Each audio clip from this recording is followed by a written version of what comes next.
Hello and welcome to how to make fudge.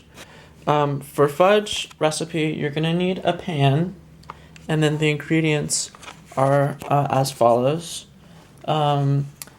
granulated sugar, cocoa powder, pure vanilla extract, milk. I'm choosing oat milk, and you're gonna need butter. The next step is to grease the baking pan.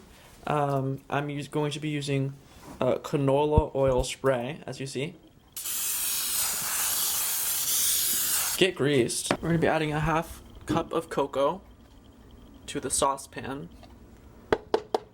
And then you add 1 cup of milk. Next is next.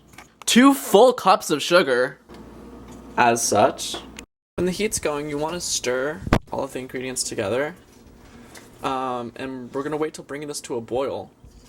And when you look at that, it's boiling. We're gonna take it down to a simmer, which it has been for a couple minutes, and then we're gonna take some of this fudge, and we're gonna test out by tempering.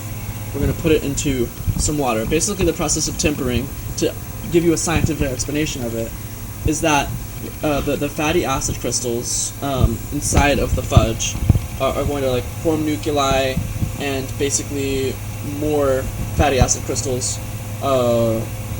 fatty acids will crystallize off of that. So yeah, we're gonna see if that happens, and it creates a solid when introduced to cold water, and then it'll look like a ball, hopefully, if it has cooked long enough. It hasn't yet. Let's try making it later. Okay, so I did that 4 or 5 times, and I got to a point where it was pretty close to making the ball. And so now I am going to be adding in some butter. This is going to be 4 tablespoons of butter.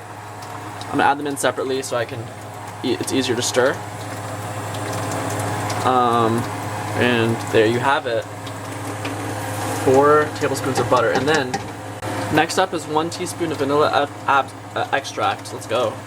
Now we're stirring in the butter and the vanilla extract, simple as can be. Now that we've turned the heat off, we're gonna beat it a bit with a wooden spoon, as you can see. It's looking pretty good.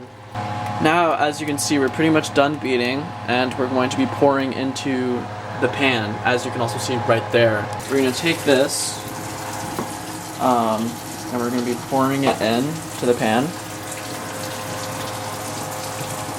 Damn. And then we're going to be cutting this later. But for now, we're just going to let it cool once it fills out the pan. Once it fully finishes cooling,